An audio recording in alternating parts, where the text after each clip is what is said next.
भाजपा के राज और नायब सैनिक के शासन में हरियाणा में बंदूकें शासन कर रही हैं। ये आरोप कांग्रेसी नेता रणदीप सुरजेवाला ने लगाए हैं। सुरजेवाला के इन्हीं आरोपों को लेकर आज अंबाला में पूर्व मंत्री असीम गोयल ने तीखी प्रतिक्रिया दी।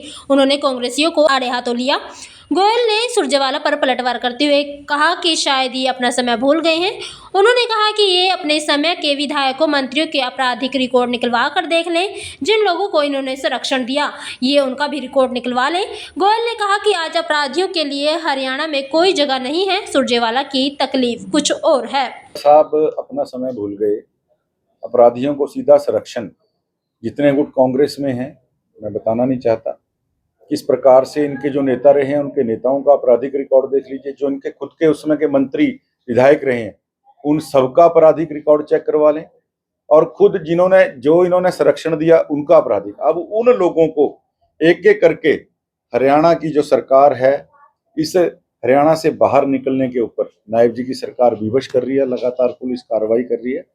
तो ये दर्द कहीं और किसी चीज का दर्द जो है सुरजेवाला साहब को बिलबिलाहट हो रही है, आप समझ सकते हैं। और ये अपराधियों के ऊपर लगातार एक्शन इस नायब सरकार में लगातार जारी है।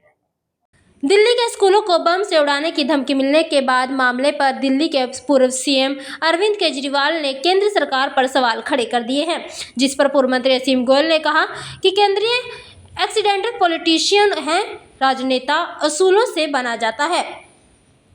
उन्होंने कहा कि अब पंजाब भी इनके हाथ से खिसकता जा रहा है। केजरीवाल जी, मैंने जैसे पहले भी कहा, बाई एक्सीडेंट पॉलिटिशियन हैं। राजनेता कुछ आदर्शों और असूलों के साथ बनता है।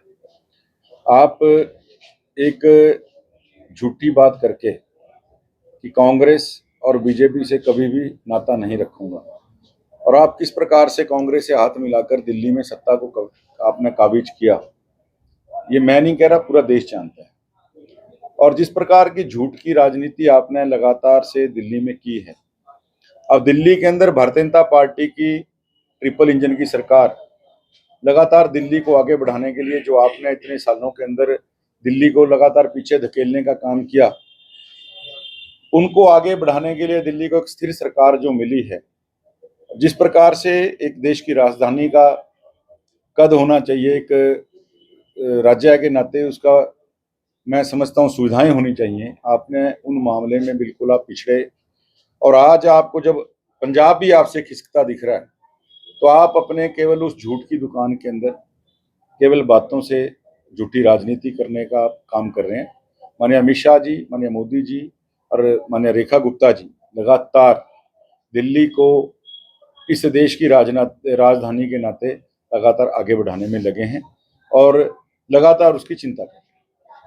वहीं हर गुरुवार की तरह ही आज भी पूर्व मंत्री असीम गोयल ने अपने निवास स्थान पर जन सुनवाई कार्यक्रम के तहत आमजन की समस्याओं को सुना और उनका मौके पर ही समाधान किया। हर वीरवार को जन सुनवाई के नाते जो भी मेरी विधानसभा के सम्मानित साथी हैं, लोग हैं, तो हम एक जन सुनवाई कार्यक्रम के नाते लगातार हर वीरवार को यहाँ बैठते हैं और अपनी अपनी समस्याएं लेके कोई भी व्यक्ति किसी भी इलाके से आ सकता है। आज भी सैकड़ों की संख्या में साथी आए हैं। कुछ साथियों को मौके के ऊपर निदान हुआ है, कुछ अधिकारियों को निर्देश भी दिए गए हैं और आगे भी ये क्रम ऐसे जारी है।